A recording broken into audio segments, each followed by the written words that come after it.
아침에 주신 말씀을 보겠습니다. 신약 성경입니다. 로마서 말씀입니다.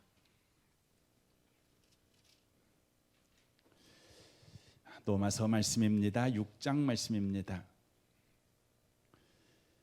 247면에 가 있습니다. 신약 성경 247면 로마서 6장 말씀을 보겠습니다. 12절부터 14절까지 말씀을 보도록 하겠습니다. 같은 목소리로 말씀을 읽으실 때 살아계신 하나님의 음성을 듣는 복된 시간 되시길 바랍니다. 읽겠습니다. 그러므로 너희는 죄가 너희 죽을 몸을 지배하지 못하게 하여 몸의 사욕에 순종하지 말고, 또한 너희 지체를 불의의 무기로 죄에게 내주지 말고, 오직 너희 자신을 죽은 자 가운데서 다시 살아난 자 같이 하나님께 드리며 너희 지체를 의의 무기로 하나님께 드리라. 죄가 너희를 주장하지 못하리니 이는 너희가 법 아래 있지 아니하고 은혜 아래에 있음이라. 아멘. 이 아침에 오신 모든 분들에게 이 말씀의 축복이 함께 하시기를 주님의 이름으로 축원합니다. 오늘 말씀은 로마서 6장 1절부터 14절 말씀까지인데 우리가 12절부터 14절 말씀까지 읽었습니다. 오늘 본문은 질문으로 시작되고 있습니다. 1절을 보십시오. 그런즉 우리가 무슨 말하리요? 은혜를 더하게 하려고 죄에 거하겠느냐? 이렇게 질문이 나옵니다. 이 질문이 나오게 된 배경은 앞장의 말씀 때문입니다. 20절 5장 20절 보십시오. 하반절에 보면 그러나 죄가 더한 것에 은혜가 더욱 넘쳤나니라는 말씀입니다.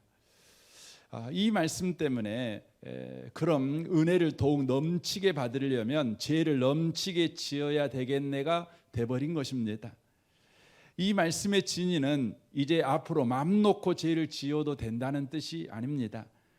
은혜가 무엇인 줄을 모르는 바로 오해에서 나온 것입니다.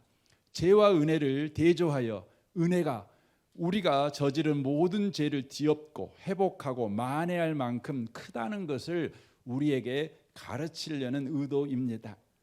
성도가 은혜를 바르게 알지 못하면 은혜를 오해하고 오용해버리는 경우가 많습니다. 그래서 오늘 이 본문의 의지에서 하나님의 은혜가 무엇인지에 대해서 오늘 말씀을 나누기를 원합니다. 2절입니다. 그럴 수 없느니라 죄에 대하여 죽은 우리가 어찌 그 가운데 더 살리오라고 말씀합니다. 은혜가 뭡니까? 우리가 은혜 받았다는 것은 우리가 죄에 대해 죽었다는 것을 의미합니다. 죄에 대해 죽었다, 이것이 은혜 받았다는 것입니다. 이것이 하나님의 은혜입니다. 그렇다면 죄에 대해 죽었다는 말은 어떤 의미입니까? 이 말은 더 이상 죄의 유혹을 받지 않거나 죄를 지을 가능성이 전혀 없게 되었다는 의미가 아닙니다. 바로 죄가 왕 노릇하는 나라를 떠났다라는 의미입니다. 이제 죄의 지배를 받는 마귀의 백성이 아니라는 의미입니다. 주께서 바울 사도에게 복음이 무엇인가를 가르쳐 주셨습니다. 그 복음의 내용이 이렇게 되지요. 사도행전 26장 18절입니다. 그 눈을 뜨게 하여 어두움에서 빛으로 사단의 권세에서 하나님께로 돌아오게 하고라고 말씀합니다. 바로 죄에 대해 죽었다는 말이 이 말입니다. 어두움에서 떠났다, 사탄의 권세에서 떠났다, 이것이 죄에 대해 죽었다라는 의미의 말이 되는 것입니다. 우리는 죄에 대해서 죽은 자입니다. 그런데 여기서 죽은 우리는 과거 동사로 쓰여져 있습니다. 이는 우리가 죄 안 지으려고 날마다 죽어야 한다는 의미가 아니라 예수님이 과거에 죄에 대해 죽었던 사건을 이야기하는 것입니다. 그래서 10절에 이렇게 말씀합니다. 그가 죽으심은 죄에 대하여 단번에 죽으심이요, 11절에 이와 같이 너희도 너희 자신을 죄에 대하여는 죽은 자요라고 말씀합니다. 예수님이 십자가에 못 박혀 죽으실 때 그때 거기서 우리도 죄에 대해 죽었다라는 의미의 말입니다. 이 예수의 십자가 사건이 우리가 죄에 대해 죽은 사건이 되었다라는 것이 성경의 증언입니다. 이 말씀은 사실 우리가 받아들이기가 쉽지 않습니다. 왜냐하면 십자가의 죽음 사건은 2000년 전 아주 오랜 옛날에 일어난 사건입니다. 우리가 태어나기도 전에 일어난 사건입니다. 그런데 어떻게 예수의 죽음이 우리의 죽음이 될 수 있는가? 예수께서 우리 죄를 짊어지고 십자가에 죽었다고 해서 태어나지도 않은 그때에 우리가 죄에 대해서 죽은 자가 될 수 있는가? 이런 질문이 우리 가운데 생깁니다. 이 질문에 대한 대답이 3절입니다. 무릇 그리스도 예수와 합하여 세례를 받은 우리는 그의 죽으심과 합하여 세례를 받은 줄을 알지 못하느냐라고 말씀합니다. 네가 세례받았기 때문에 예수의 죽음이 바로 너의 죽음이 된 거야 라고 말씀하고 있는 겁니다. 예수께서 우리 죄 때문에 죽은 것이 우리가 죄에 대해서 죽은 사건이 될 수 있는 거야 이렇게 말씀합니다. 그러면 세례가 대체 무엇이 간데 이런 일이 가능한 것입니까? 여기서 나온 세례는 우리가 교회에서 베푸는 바로 물 세례를 의미하는 것이 아닙니다. 여기에 나온 세례의 본래의 의미는 바로 성령 세례를 바로 의미하고 있습니다. 성령님은 누구십니까? 성령님은 하나님이시지요. 하나님이신 성령님에게는 시간의 구애를 받지 않습니다. 시공간을 뛰어넘는 분이시죠. 왜냐하면 하나님 자신이 시간을 창조하시고 공간을 창조하셨기 때문에 그렇습니다. 그러므로 2000년 전에 일어난 사건도 오늘의 사건처럼 성령님은 쓰실 수 있는 분이십니다. 어제 우리가 있었던 일이 바로 오늘의 일이 되게 성령님은 하실 수 있는 분이십니다. 바로 저와 여러분이 이 성령의 세례를 받게 될 때에 바로 예수의 죽음 사건이 내가 죄에 대해 죽은 사건이 되어버렸다고 하는 것입니다. 성령 세례를 받은 사람만 바로 이 은혜를 받을 수 있죠. 그래서 로마서 8장 9절에 이렇게 말합니다. 만일 너희 속에 하나님의 영이 거하시면 너희가 육신에 있지 아니하고 영에 있나니 누구든지 그리스도의 영이 없으면 그리스도의 사람이 아니라라고 말합니다. 성령이 임한 사람에게만 그리스도의 사건이 우리 사건이 된다. 그리스도의 사람, 이것은 그리스도에게 속한 사람이라는 의미입니다. 바로 성령 세례 받은 사람만 그리스도에게 속한 사람, 그리스도의 사건이 내 사건이 되는 사람이다. 이렇게 성경은 말씀하고 있는 것입니다.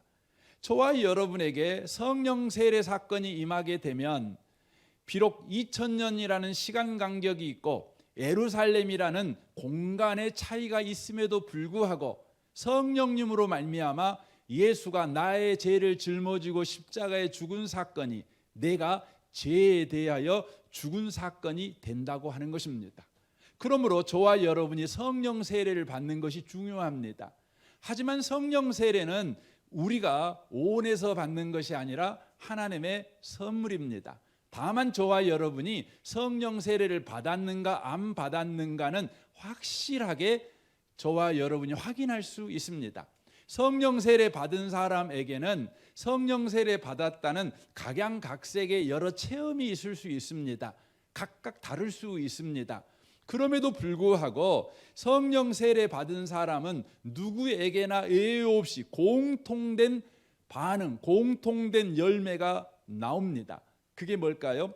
고린도전서 12장 3절이 말씀합니다. 그러므로 내가 너희에게 알리노니 하나님의 영으로 말하는 자는 누구든지 예수를 저주할 자라 하지 아니하고 또 성령으로 아니하고는 누구든지 예수를 주시라 할 수 없느니라 라고 말씀합니다.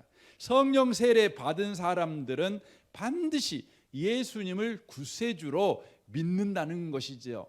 우리가 예수를 구세주로 믿고 있다면 저와 여러분이 성령 세례를 받을 때 어떤 사람은 몸이 뜨겁기도 하고 어떤 사람은 방언을 받기도 하고 어떤 사람은 어떤 은사가 부어지기도 하던데 나에게는 아무것도 없어. 그러니 나는 성령 세례 안 받은 것 같아. 이런 생각을 할지라도 여러분은 분명하게 성령 세례를 받으신 분이십니다. 성령 세례를 받았다는 바로 가장 확실한 변명할 수 없는 확실한 열매가 예수님을 바로 구주로 믿는 것입니다. 예수를 구주로 믿을 때에 예수의 십자가 사건이 내 사건이 되었다고 하는 것입니다. 그래서 4절에 다시 한번 이 부분을 이렇게 말합니다. 그러므로 우리가 그의 죽으심과 합하여 세례를 받음으로 그와 함께 장사되었나니 이는 아버지의 영광으로 말미암아 그리스도를 죽은 자 가운데서 살리신과 같이 우리로 또한 새 생명 가운데 행하게 하려 함이라라고 말씀합니다. 성령이 우리 가운데 임하자 예수의 십자가의 죽음 사건이 내가 죄에 대해 죽은 사건이 되어버렸다는 것입니다. 거기에 머물지 않습니다. 예수의 부활 사건이 바로 나의 부활 사건까지 되어버렸다는 것입니다. 이 부활 사건이라고 하는 것은 지금 주님이 나와 함께 살아계시는 사건이라고 하는 것입니다. 예수님의 재림하는 날에 전국의 저와 여러분이 부활하게 될 것이지만 예수의 부활 사건은 지금 바로 살아계신 주님과 함께 사는 바로 현실을 갖게 되었다는 것을 말하고 있는 것입니다. 그래서 갈라디아서 2장 20절에 이렇게 말씀합니다. 내가 그리스도와 함께 십자가에 못 박혔나니 그런즉 이제는 내가 사는 것이 아니요 오직 내 안에 그리스도께서 사시는 것이라 라고 성경이 말씀합니다. 예수의 십자가 사건은 나를 죽였고 예수의 부활 사건은 이제 예수와 함께 사는 현실을 살게 만들었다. 이것이 성령의 세례로 가능하게 되었다. 이렇게 성경은 우리에게 증언하고 있습니다. 이것을 5절에서는 연합이라는 단어로 표현하고 있습니다. 5절 보십시오. 만일 우리가 그의 죽으심과 같은 모양으로 연합한 자가 되었으면 또한 그의 부활과 같은 모양으로 연합한 자도 되리라 라고 말씀합니다. 연합이라는 의미는 접붙임을 받았다는 의미입니다. 바로 이 말은 예수님의 삶과 우리의 삶이 하나로 연결되었다라는 의미의 말입니다. 더 자세하게 말하면 예수님의 삶이 우리의 삶 속으로 들어온 것이다. 이게 바로 연합입니다. 이 연합이 언제 일어났다고요? 성령 세례 받을 때. 어떻게 확인할 수 있냐고요? 우리가 예수님을 주님이라고 고백함으로 확인합니다. 예수님을 주님이라고 고백하면 저와 여러분들은 예수님과 연합된 사람입니다. 예수님의 삶과 우리의 삶이 연결되어 예수님의 삶이 우리의 삶 속에 들어온 인생을 저와 여러분이 지금 살고 있는 것입니다. 그러므로 예수님의 죽음이 우리의 죽음이 되고 예수의 부활이 우리의 부활이 되는 것입니다. 6절은 좀 더 이것을 구체적으로 예수의 예수와의 연합을 이렇게 설명합니다. 6절 보십시오. 우리가 알거니와 우리의 옛사람이 예수와 함께 십자가에 못 박힌 것은 죄의 몸이 죽어 다시는 우리에게 죄에게 종노릇하지 아니하려 함이니라고 말합니다. 여기에 보면 죄에 대해 죽었다는 것, 이것을 옛사람이 죽었다라고 표현하고 있습니다. 예수님이 십자가에 죽으실 때 죽은 것이 누구냐? 그러면 우리의 옛사람이 죽었다 이렇게 표현하고 있는 것입니다. 그것이 죄에 대해서 죽은 것이다 이렇게 표현합니다. 그러면 옛사람이 뭡니까?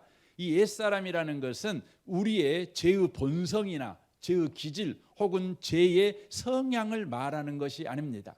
여기서 말하는 옛사람은 아담의 불순종으로 인해 모든 아담의 후손은 죄인으로 태어나지요. 바로 아담의 후손으로 죄와 사망의 지배를 받는 사람, 이 사람을 가르쳐 옛사람이라고 이야기합니다. 내가 죄를 지었기 때문에 내가 죄인이 되는 것이 아니라 내 조상 아담이 죄를 지었기 때문에 내가 죄인이 되는 겁니다.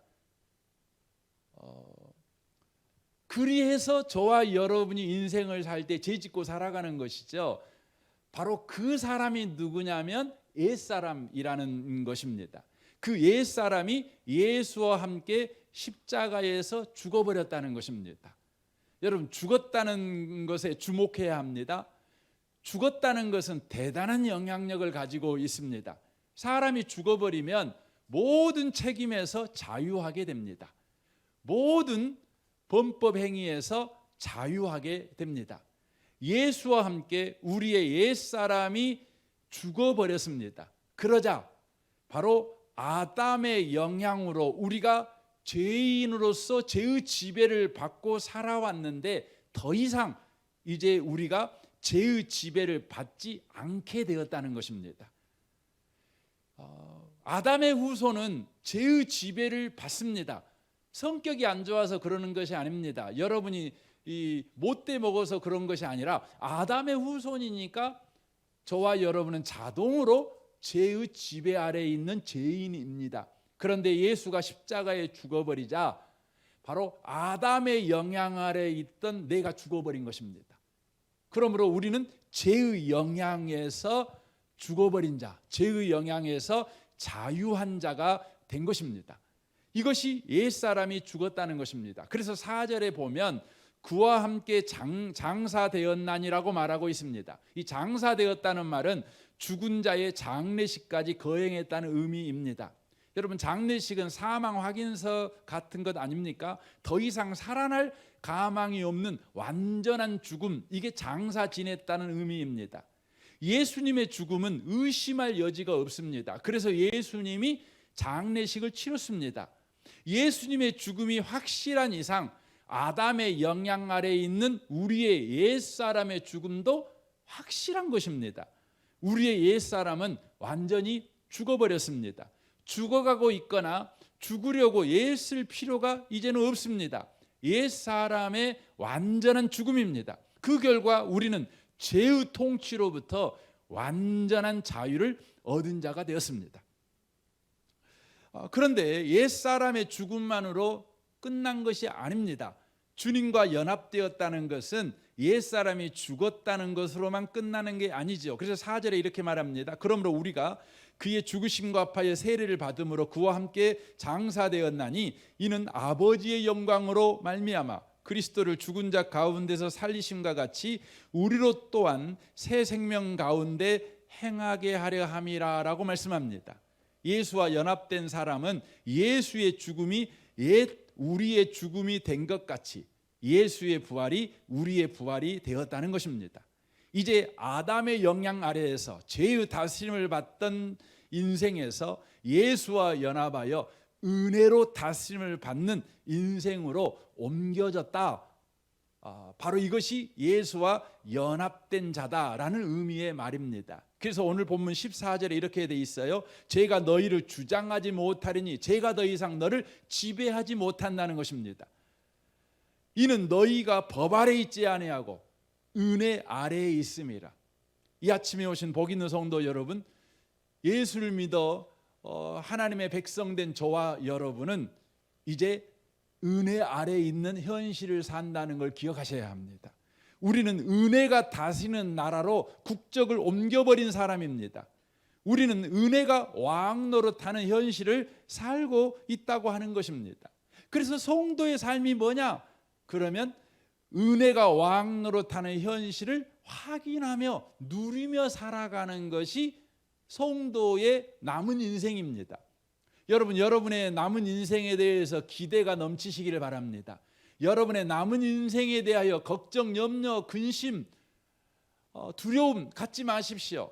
여러분은 은혜 안에 있는 사람들입니다. 은혜의 현실을 살고 있는 것입니다. 그래서 예수 믿는 자들의 남은 생에는 내가 은혜의 지배를 받고 있는 그 현실이 얼마나 풍성하고 얼마나 놀랍고 얼마나 희망차고 얼마나 대단한지를 확인하며 살아가는 것입니다. 오늘 본문은 그 확인하는 방식을 우리에게 두 가지로 소개하고 있습니다. 이 두 가지를 저는 여러분이 꼭 기억하셔서 여러분의 삶에 계속해서 적용해 가시는 분들이 되셨으면 좋겠습니다. 그 첫 번째가 11절에 나옵니다. 이와 같이 너희도 너희 자신을 죄에 대하여는 죽은 자요 그리스도 예수 안에서 하나님께 대하여는 살아있는 자로 여길지어다 라고 되어 있습니다. 뭐 하라고요? 여겨라는 것입니다. 여겨라는 말은 명령문입니다. 무슨 의미입니까? 이 여길지어다 이 말은 믿으라는 말보다 더 강한 뜻을 가지고 있습니다. 이해되든지 이해되지 않든지 체험했든지 체험하지 않든지 이미 일어난 기정사실로 받아들이라는 명령입니다. 이 명령은 해도 되고 안 해도 되는 선택의 문제가 아니라 반드시 그렇게 해야만 하는 거부할 수 없는 명령이라는 의미에서 여길지어다라고 말하는 것입니다. 우리는 죄에 대하여 죽은 자입니다. 그래서 11절에 그렇게 돼 있죠. 죄에 대하여 죽은 자 돼 있죠. 그리고 우리는 하나님께 대하여 살아있는 자입니다. 이때 문법적으로 보면 현재 분사를 씁니다. 현재 분사라는 말은 지금부터 쭉이라는 뜻입니다. 지금부터 영원히 계속된다라는 의미입니다. 그래서 이 말은 우리는 이제 죄에 대해 영원히 죽은 사람이며 죄에 대하여 죽어 있는 상태가 영원히 계속되는 자다라는 의미입니다. 또한 하나님에 대하여 영원히 살아있는 사람이며 하나님에 대하여 살아있는 상태가 영원히 계속되는 자다라는 의미입니다. 그러므로 우리는 나는 죄에 대하여 죽은 자요 하나님께 대하여 살아있는 자로 여기며 우리 인생을 계속해서 살아가야 합니다. 그때 저와 여러분은 은혜의 지배를 받고 있는 현실을 확인하게 됩니다. 아, 나는 은혜 속에 살고 있었구나. 나는 은혜가 만들어내는 내 인생을 내가 누리고 있구나. 이걸 저와 여러분이 확인합니다. 이것이 성도의 삶입니다.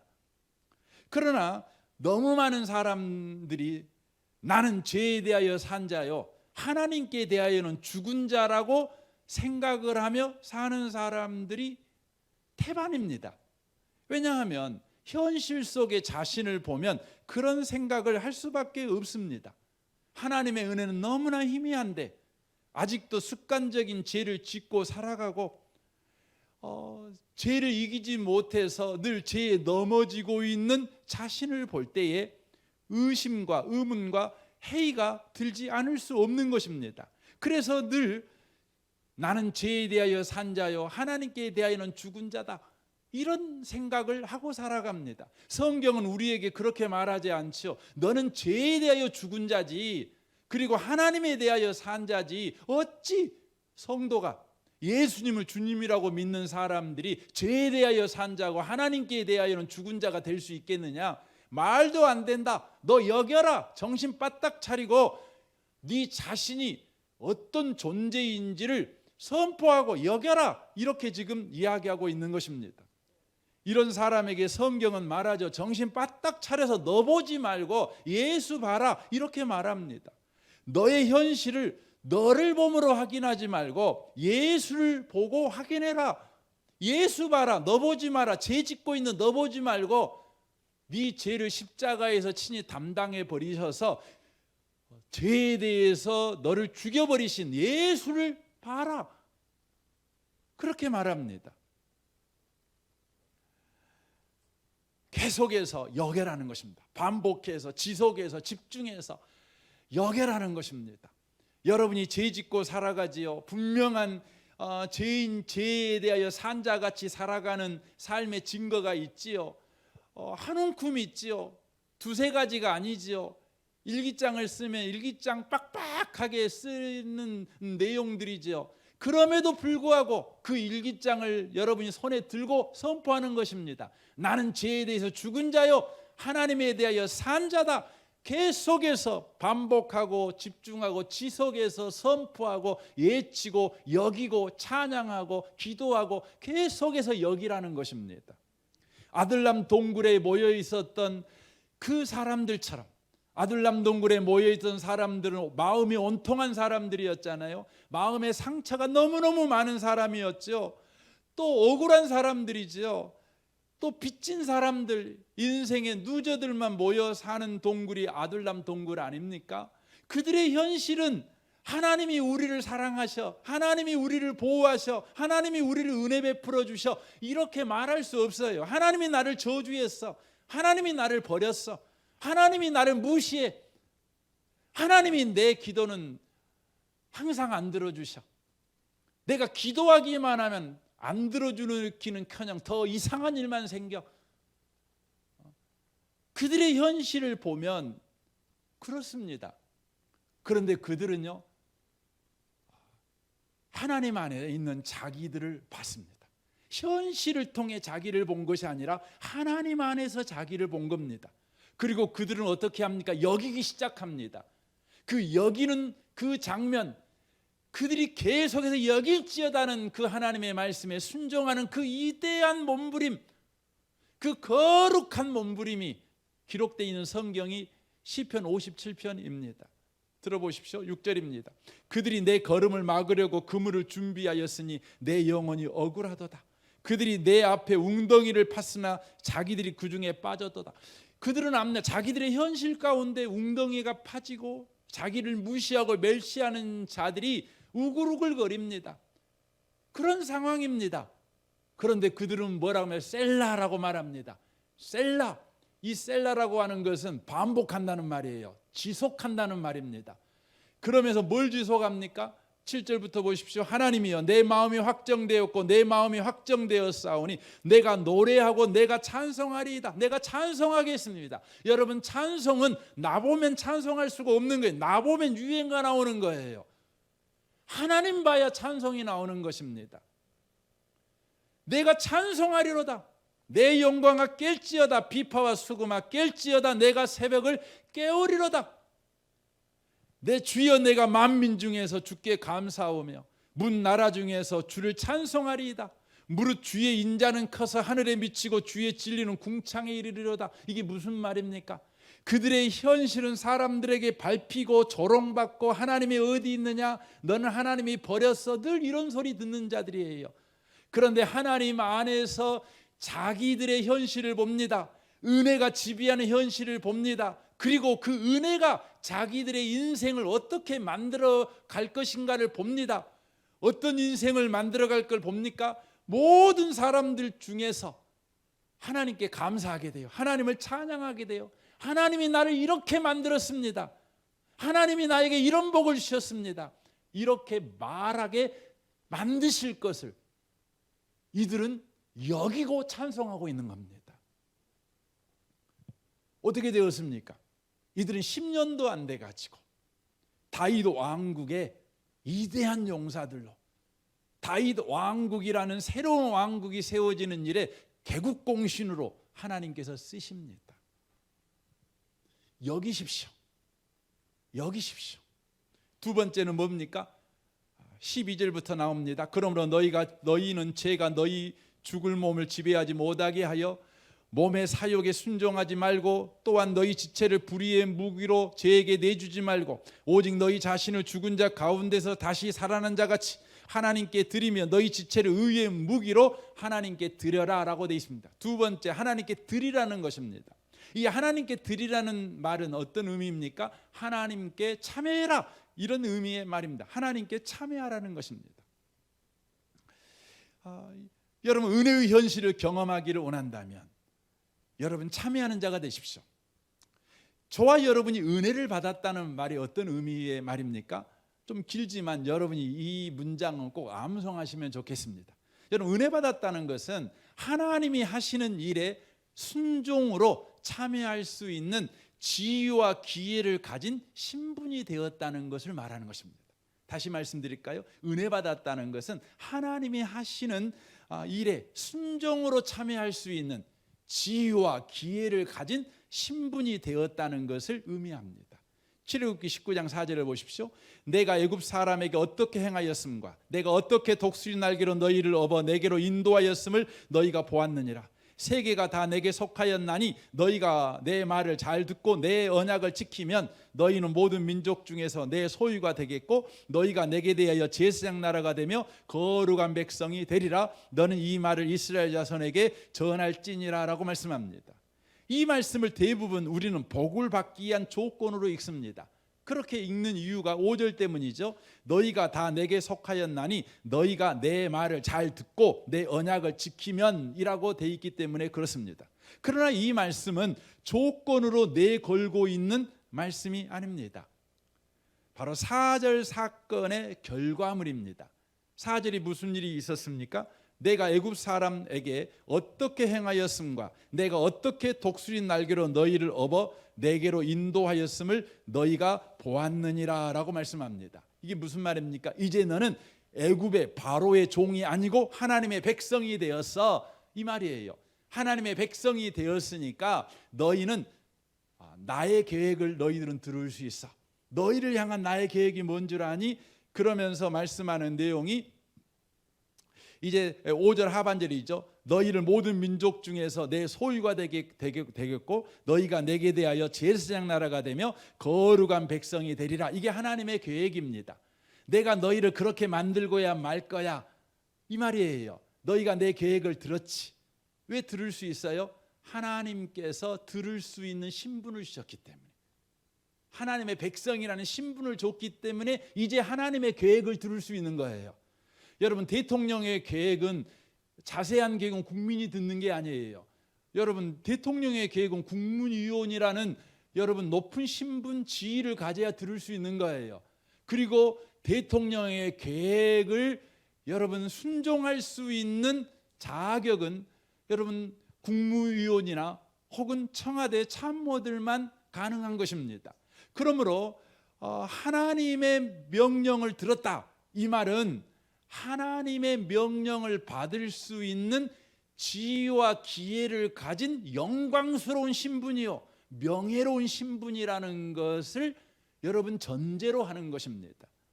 그래서 여러분, 여기에 기록되어 있는 말씀은 그런 거예요. 너희를 향한 하나님의 계획을 듣고 그리고 그 계획에 순종함으로 참여할 수 있는 가능하게 된 현실을 네가 갖게 되었어, 이걸 지금 말하고 있는 것입니다. 다시 말하면 이제서 비로소 이스라엘은 하나님의 계획에 순종할 수 있는 지위와 기회를 가진 놀라운 신분을 가졌다는 선언이에요. 선언이에요.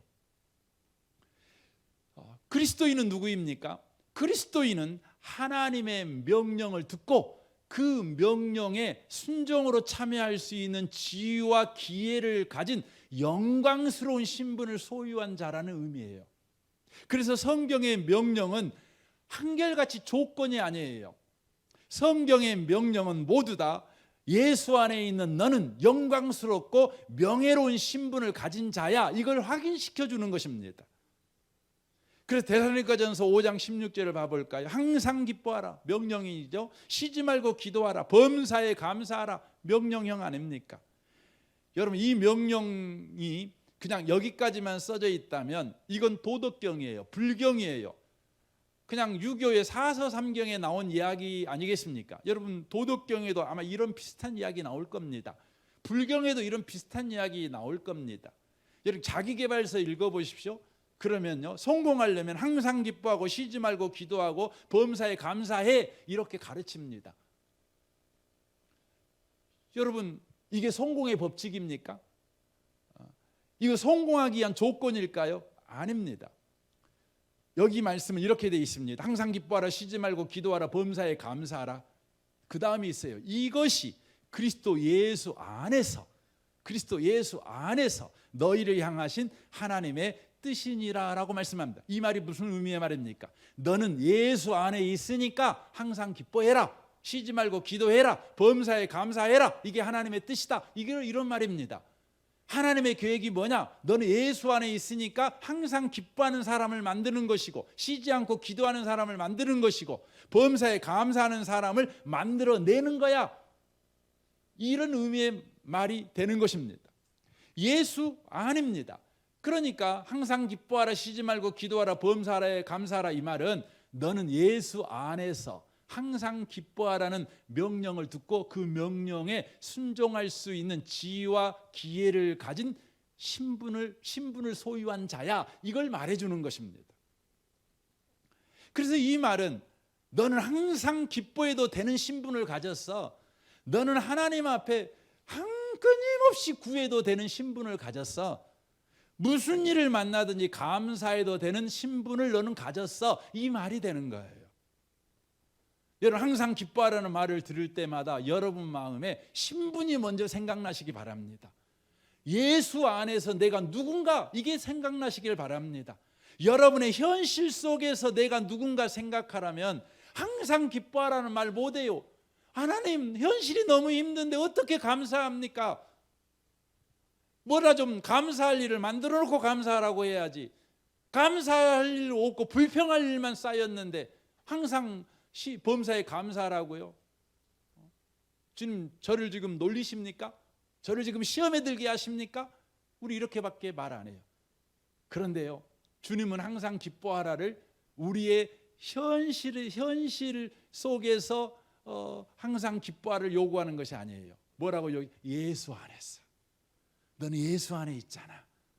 그러니까 너는 항상 기뻐해야 되는 신분을 갖고 있잖아. 너는 지위와 기회를 잡은 명예로운 자잖아.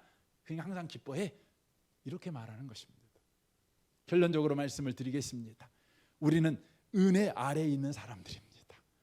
우리는 죄에 대해 죽은 자입니다. 하나님에 대하여 산 자입니다. 은혜의 현실 가운데 있는 사람입니다. 이제 우리는 이것을 확인하는 남은 인생을 살아가야 합니다. 어떻게 해요? 여기십시오. 그리고 들으십시오. 여러분의 삶에 이 놀라운 인생이 있어서 날마다 은혜를 누려가고 은혜를 감징하는 복 있는 분들이 다 되시기를 주님의 이름으로 축원합니다. 아멘. 우리 같이 이 시간 기도하기를 원합니다. 오늘 말씀을 생각하면서